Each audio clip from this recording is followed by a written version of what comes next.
culturally, this just feels like part of the AI industry to me, that they think they can just take everything to build super intelligence as fast as they can. And once they get there, all will be forgiven. It feels like this lawsuit is going to be a proxy for that as much as anything else.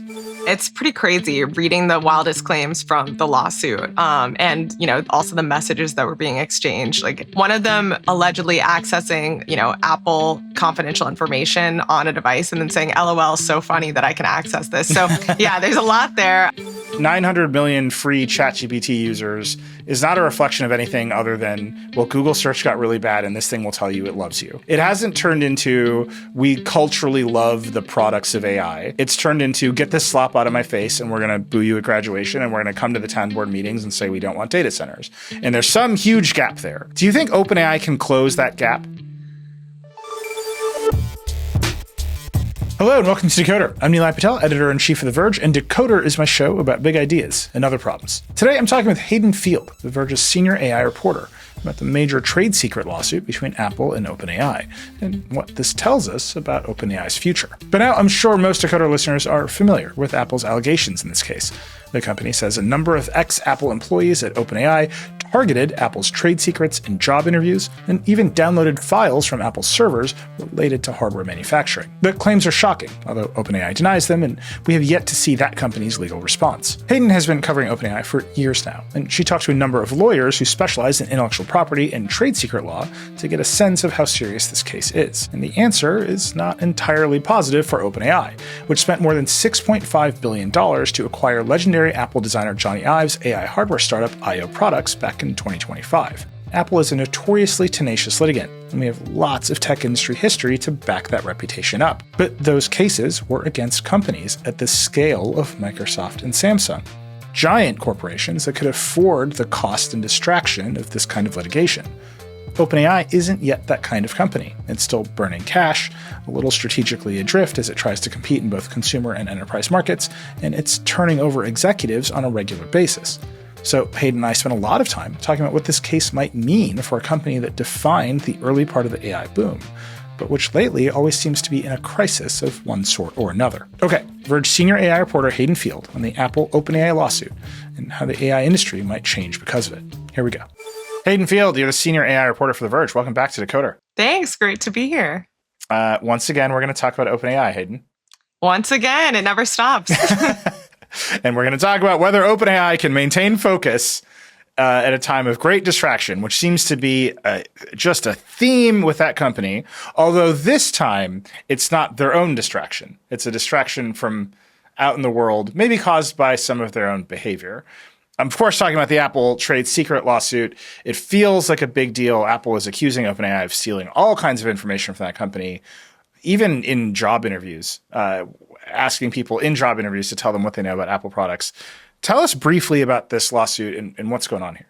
I wrote a piece last week called Sam Altman Didn't Need Another Lawsuit, and that's really the situation here. I mean, it's like, it seems pretty egregious from some of the claims that Apple is making. Apparently, former Apple employee was soliciting trade secrets allegedly over interviews, asking people to maybe bring pieces of hardware outside the office, outside the Apple office to OpenAI to do a show and tell in interviews, things like that. There's a lot of allegations being made that are pretty crazy, I thought. But then when I actually interviewed a bunch of experts last week, they said they've seen all of this before a lot. It's just they haven't seen all of it in one case with two key players. So, some of this stuff is pretty egregious, it seems, if it comes out to be true. But also, to the experts in the space, they're like, oh, we see this all the time with trade secrets cases. It's not crazy. What's really crazy is that it's all in one case and that it's two really large companies.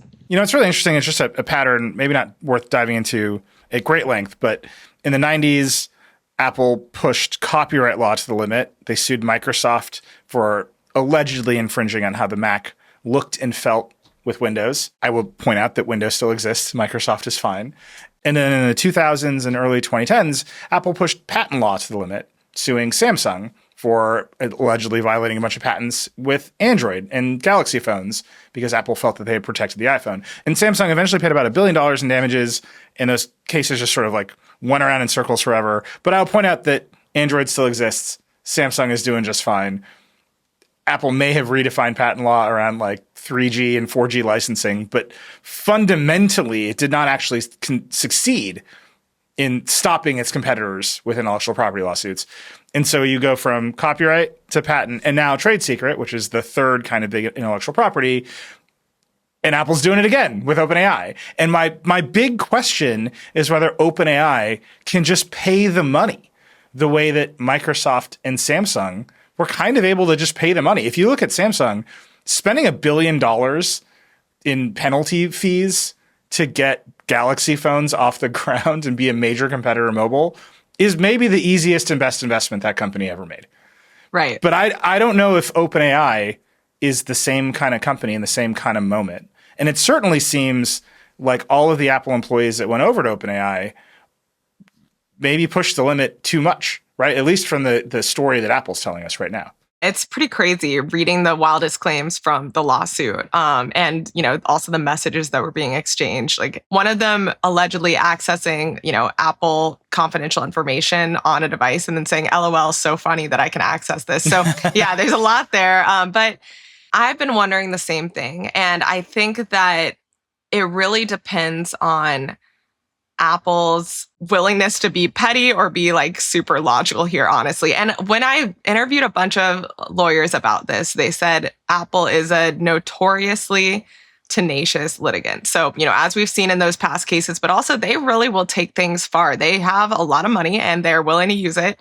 And it really just depends on how mad they are, honestly. I think that they would potentially settle if OpenAI paid them enough, but will OpenAI be able to do that? They're already in a really tough year. They're about to IPO. All the investors are looking at their bottom line, wondering when they're going to turn a profit. It's a tough time to be shelling out a ton of money to Apple. So we'll have to see what they do. I think it's going to go to trial, and I think it's going to be a very drawn out, years long thing. And that's what a lot of the lawyers I interviewed said as well.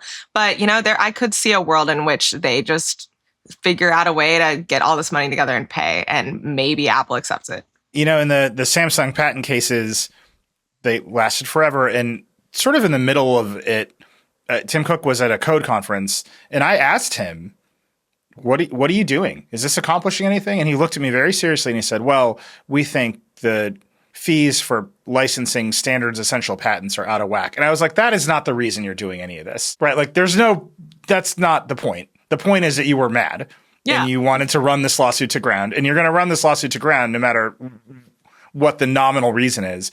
And that feels like a big piece of the puzzle here, right? OpenAI has taken a bunch of Apple employees, famously Jony Ive, Apple's most famous designer, working with OpenAI on hardware devices. Tang Tan, who is OpenAI's chief hardware officer, he had a reputation at Apple for, quote, playing fast and loose. That's from Mark Gurman at Bloomberg. He seems like the central character in the story. Not so much Jony Ive, but Tang Tan. And that piece where it's a bunch of ex-Apple people maybe playing too fast and loose almost feels like it's personal, almost feels like there's a lot of emotions involved. Talk about Tang Tan and talk about what all these folks are alleged to have done that feels like it's a little more personal than your standard big corporate dispute. And also, I will say, what you said about talking to Tim Cook, I truly believe people underestimate companies' pettiness. I really do. Like we've seen in recent years, like the OpenAI Elon Musk lawsuit, there's so many things that could have been avoided if companies weren't trying to just be petty, which is fine. They can do that. They have enough money to do that. But I'm just saying, I think people underestimate, how much that plays a part sometimes in these things.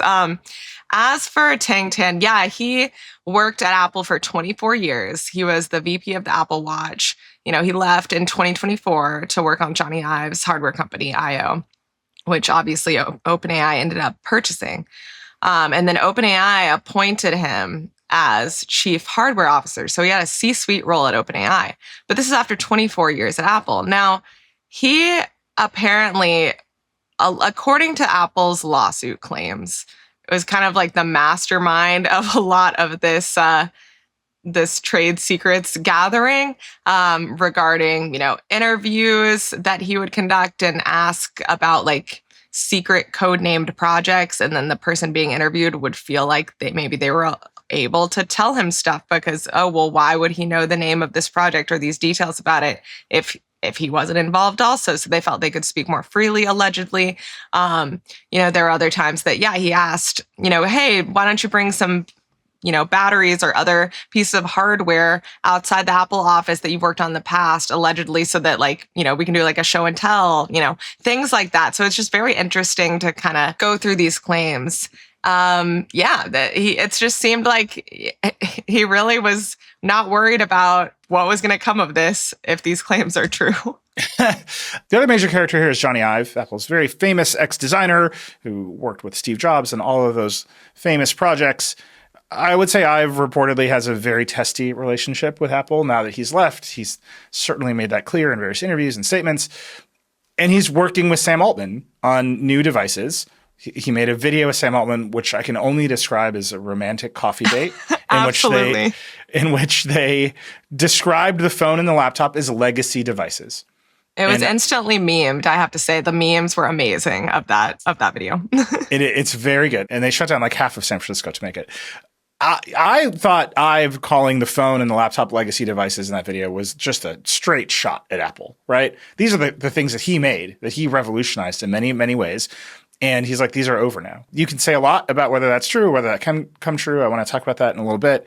But it's notable to me that Jony Ive is not mentioned in this lawsuit. Like, there's a line Apple wouldn't cross, and it's mentioning the fact that it's Jony Ive who went to OpenAI and started hiring all of his old designers, who sold a big portion of his company to OpenAI.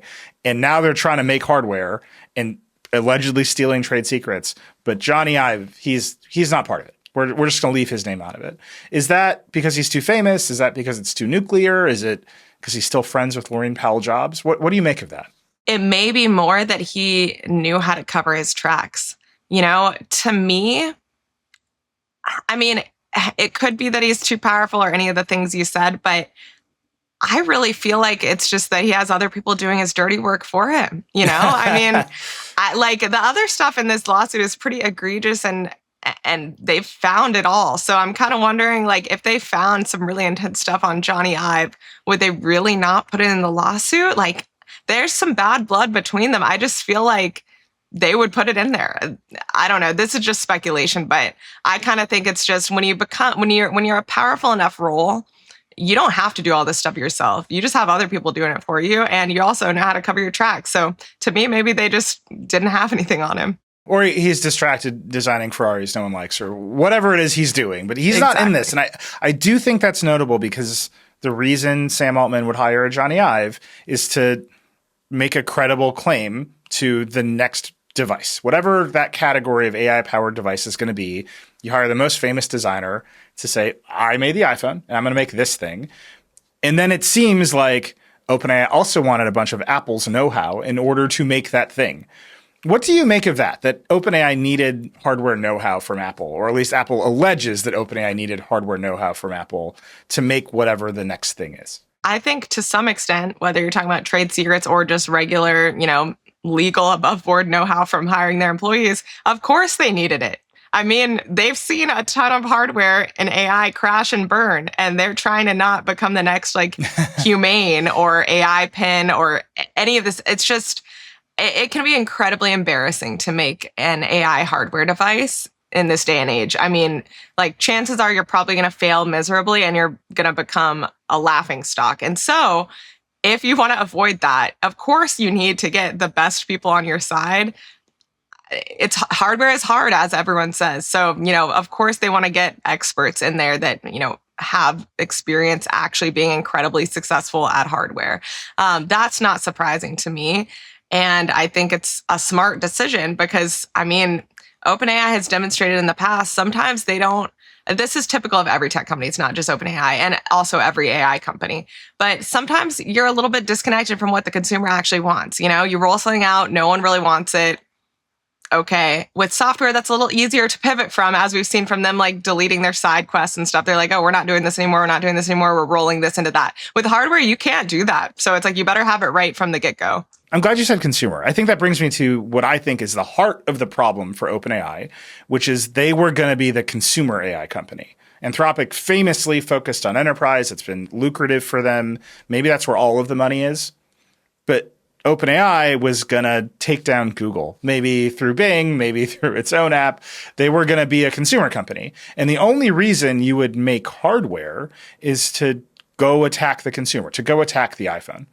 So OpenAI's ambitions, at least as I could see them, were first to take market share from Google, which is one of the most lucrative businesses in the history of the world, and then to go attack the iPhone, which is the most famous and culturally dominant tech product that has ever existed.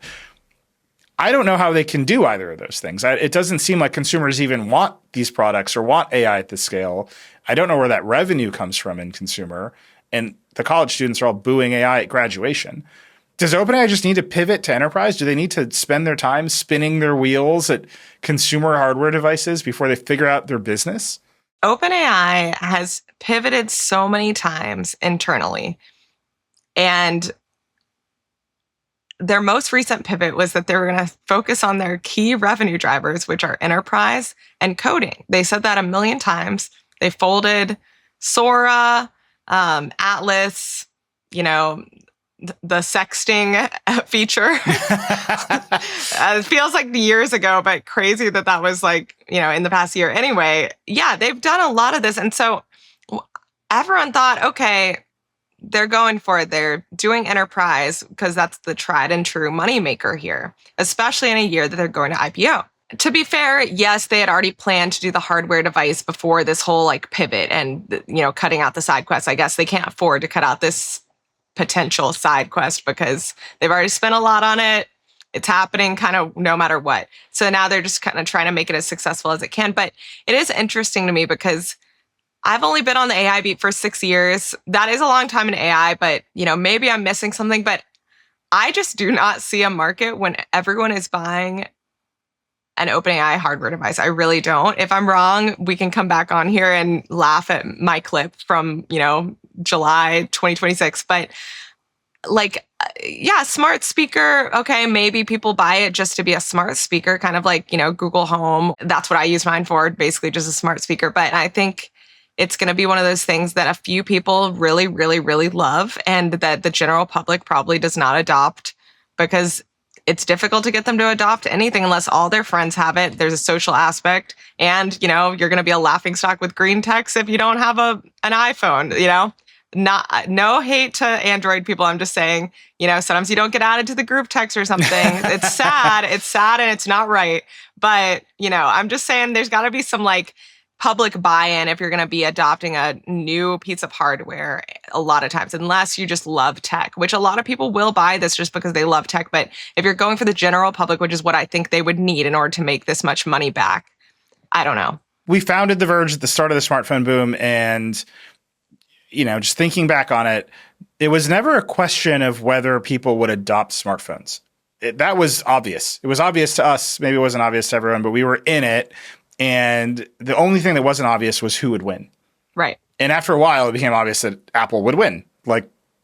How many iPhone killers did we cover 15 years ago? And they all came and went. And they looked like new operating systems. Windows Phone existed.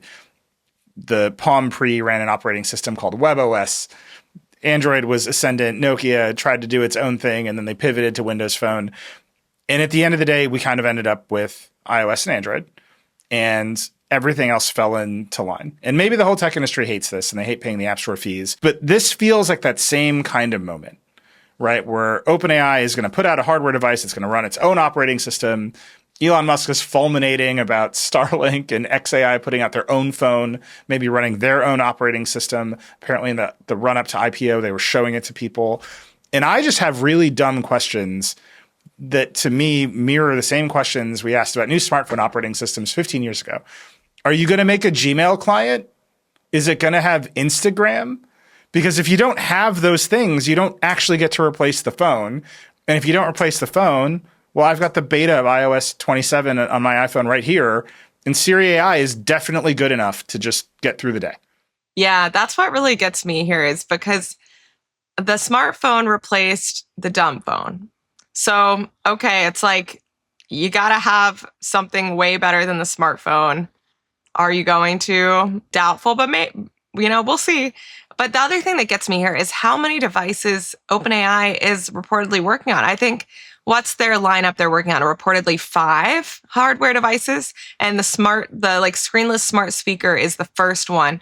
How can they come up with 5? That's what I want to know. Like, what are the 5? And shouldn't you be putting all your resources toward one? It's already hard to make one. I'm a little dubious of 5 successful AI hardware devices.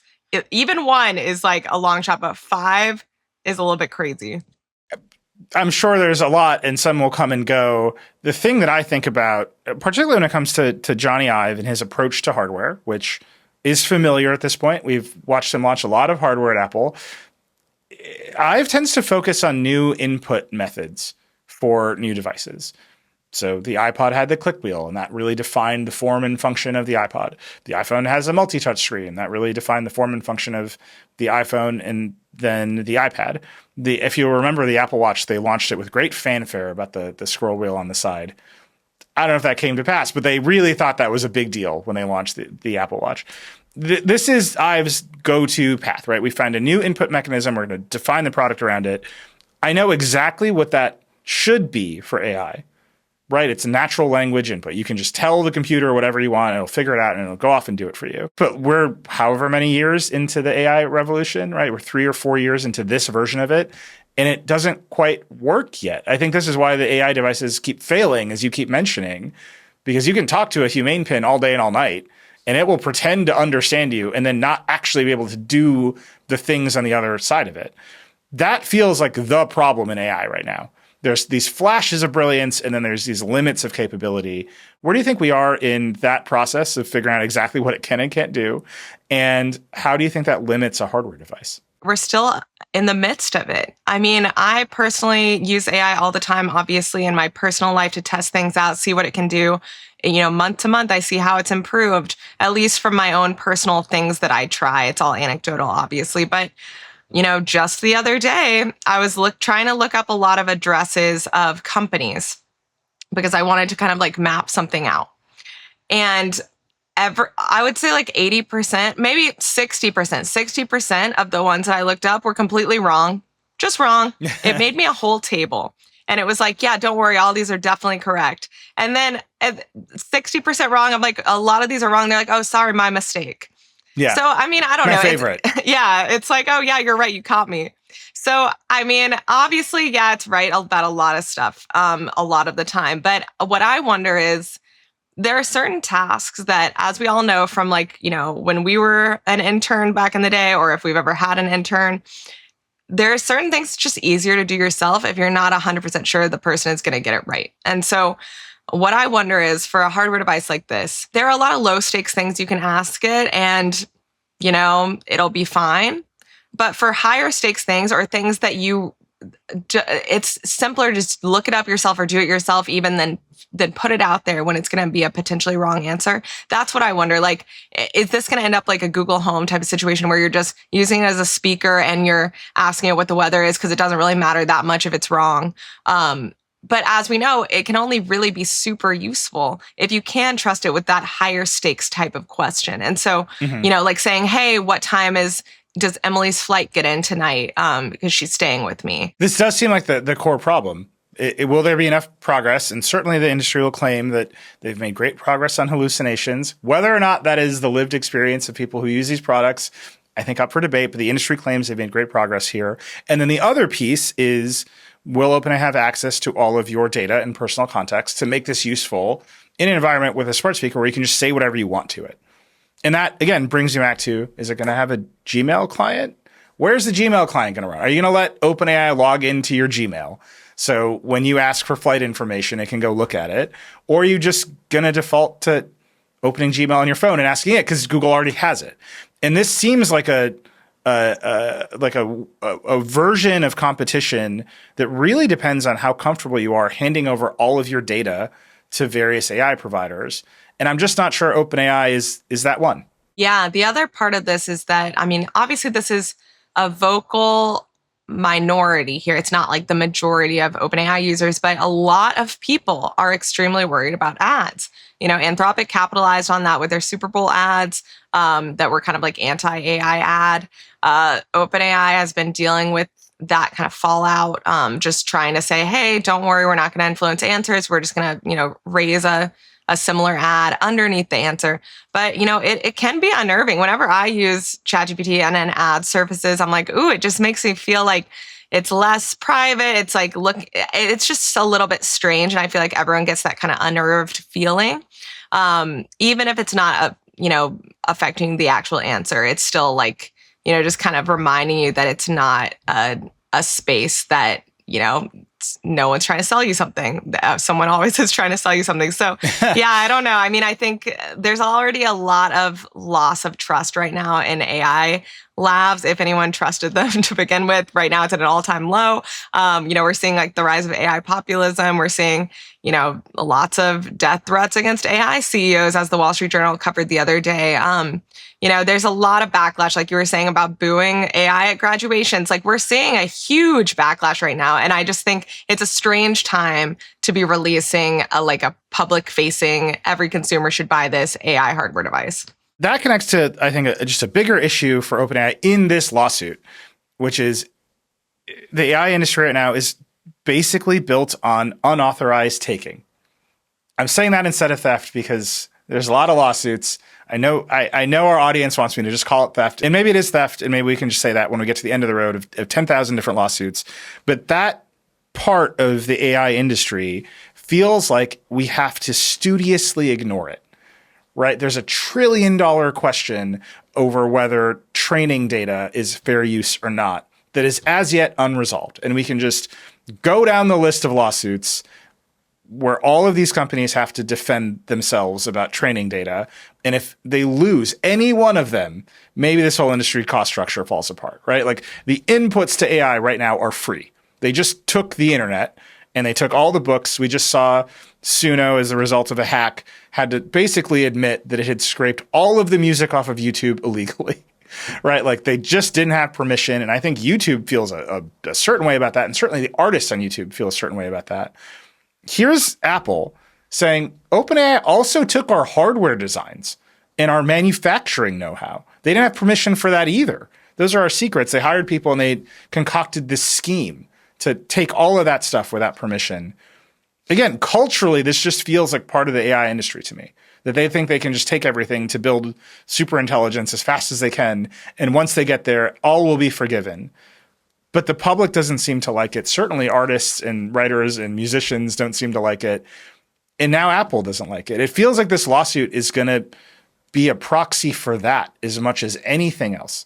Can you take all this stuff without permission? I'm not sure OpenAI has the cultural capital to fight back. Like, what are they going to say? Yeah, I think it's really ironic that like this whole industry is only possible because of the amount of data it's consumed, whether, above board or not. And AI labs get so, or just tech companies in general, get so litigious when others take that information elsewhere. So I think this whole thing is pretty ironic. The AI industry is really famously cliquish. It's like almost incestuous. It's like you work with the same people here, then you depart and go elsewhere, then that same company buys your startup that you created, and then you leave that startup to go somewhere else, and you get hired by your old friend that worked at this other place. Like, it is just, a lot of industries are like that, but this industry specifically is so much like that. And so, yeah, I think it's a bit ironic on both counts. It's like Apple, okay, people are going to leave, they're going to take some trade secrets. Was this incredibly egregious? Yes, some of these claims are crazy. But also, like you're mentioning, a lot of the reason that any of these companies are even successful in the first place is because of all the unauthorized taking they've done. So yeah, it's an interesting time to be watching all this play out. All the AI companies get really mad when, I don't know, Chinese AI companies distill their models. Like, I'm just thinking about a jury. Yeah. Right? And how Apple will play this case to a jury and be like, you stole all the music, didn't you? And then you also stole our manufacturing designs. And don't you get mad when the Chinese companies distill ChatGPT? In the course of your reporting, does it ever occur to the people in the AI industry that being mad about distillation is the exact same feeling that artists and musicians have about all of their work being put into the model in the first place? I haven't seen any of them even acknowledge that, or at least even hint towards it one time, which is crazy. it just feels so like there's a disconnect there. They get so angry about distillation. They're like, it's against our terms of service. They can't even say it's illegal, just against the terms of service. They write open letters to the government. They even come together with their like mortal enemies at other AI labs to, unite against distillation. So it's just interesting to me, like, yeah, that I've never seen that occur to them. I know a lot of people are probably listening to this and they're mad at me, mad at us for not making the claim that Apple is just filing this lawsuit because it was behind in AI, right? It missed with Apple Intelligence. It took a long time to catch back up. It's only shipping it now. They had to go to Google to maybe distill Google's models and put it in private cloud compute, all the stuff that they needed to do. But that stuff is shipping now. Do you feel like the broader AI industry is just looking at Apple lashing out at being late? Because I have heard a lot of glimmers of that this is just Apple trying to slow down the biggest threat in consumer as it launches Apple Intelligence and tries to catch back up. Yeah, I mean, I think that could be definitely part of it. Everyone knows Apple has been famously incredibly behind in AI, and it's been a big topic of conversation and an embarrassment for the company for years. So, I mean, that could definitely be part of it. But the fact that this lawsuit is not about someone stealing trades, I'm doing air quotes, stealing trade secrets for, Siri or something. It's not about that. It's about hardware, specifically show and tell of hardware, things like that. Hardware is something that Apple does amazingly, and they are, pretty much by all accounts the best at. So, I mean, I think some people are thinking that, like, yeah, I mean, it's a benefit for Apple if they're able to kneecap a competitor from pulling ahead in any way. But the fact that this is a trade secrets lawsuit about hardware specifically, I think has rolled back a few of those claims, just because it's not like they're trying to claim that they're, that OpenAI is stealing from them Siri AI's, secrets that it may not have many of. They're like, please take everything we know about Siri AI. That will truly kneecap you. Apple can afford the distraction, right? You mentioned this already in this conversation, that Apple can just hire a bunch of lawyers and set them off to be as tenacious as they want, and maybe the rest of Apple won't even notice that that's happening. They're busy making the next iPhone. Apple spent however many years and like $10 billion trying to make a car, and it just didn't work. And the rest of Apple it didn't even occur to the rest of Apple that was happening, right? They just kept shipping phones and laptops and everything was just fine. OpenAI is not that company. OpenAI might not even have enough executives to absorb the cost of another distraction. They keep leaving. Greg Brockman, who's the president of OpenAI, seems to be running the entire company himself. As you've been reporting on the story, has it occurred to OpenAI that they are going to need more people to do more things? Because I look at that company and they just keep shedding all of their talent and pivoting, as you said, from one thing to the other. And they've landed on, we need to compete with Anthropic. But it doesn't seem like they can afford distraction at this scale in any way, shape, or form. Yeah, they can't. This is like the final battle. Actually, there's going to be a lot more battles, but this is a key battle in the long-standing, AI arms race. It's like, this is IPO year. Things are coming to a head. Investors are looking very closely at these companies in a way they haven't before. They're looking for them to turn a profit, or at least have a way to turn a profit in a way that they have not, really paid too much attention to before. And it's all coming down to the line. So yeah, they cannot afford a distraction right now. They are reshuffling, restructuring, changing executives around. When I've asked them about this, they will say, well, it's all been one large plan that we've just been doing in little pieces. It's not like we pivoted a million times. We've always been going towards one thing, and these are just different steps along that journey. But it doesn't always read that way to the general public. And, I think in some ways, yes, like, Greg Brockman taking control of product, it was because Simo, the AGI chief, left because of her health. And then she permanently, or at least more permanently, left because of her health. So it's not all things that the company could control, but I do think there's been a lot of defections, even from the rank and file staff. And so, they've got to get more people. They've got to hire more, which will require even more money. And it's not the time to get distracted by anything. It's worth noting that there's some reporting saying OpenAI will delay its IPO.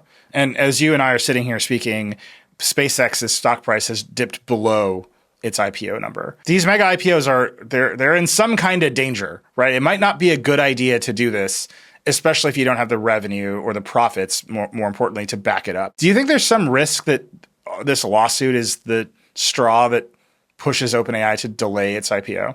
Absolutely. I think that reporting showed that Sam Altman was originally worried about, filing Form S1 before Anthropic. Then they didn't do that. Anthropic did it first. And then I think this is me just speculating from things I've heard, but it seems like after Anthropic kind of won that part of the race, they kind of backed off and they said, okay, well, should we actually do this right now? We were trying really hard to win, but let's look at the facts here.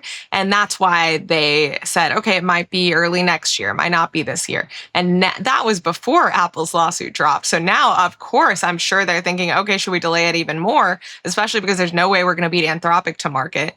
And I mean, it seems like that might be a smart idea. I mean, if you can put out a great hardware device and make some sort of big, splashy, profitable entry into the consumer market, that's a good story to tell in an IPO. But if you can't do that because everything you do is going to end up in litigation, or you're going to in messy discovery on the way to litigation, maybe that all just has to be set to the side. And that's pretty much my last question here. I feel like my thesis on this show, on The Verge generally, has been, okay, I understand how this is going to work for software development, and I understand how this is going to work in enterprise, although even that's pretty shaky still. But consumers don't love this stuff, right? 900 million free ChatGPT users is not a reflection of anything other than, well, Google search got really bad, and this thing will tell you it loves you. Right. But it hasn't turned into we should build more data centers. It hasn't turned into we culturally love the products of AI.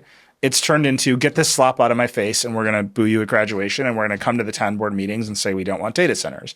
And there's some huge gap there. Do you think OpenAI can close that gap? Because they have always been the company chasing the big consumer product vision, the big consumer market. And if they can't close the gap, they should just shut it down and compete with Anthropic for enterprise uses. I don't know which one it's going to be. Do you have a sense through all this reporting if they have realized how existential the consumer side of the debate is? I think they know to some extent, but not the full extent, because they will get at it, in speeches, in research papers, in tweets.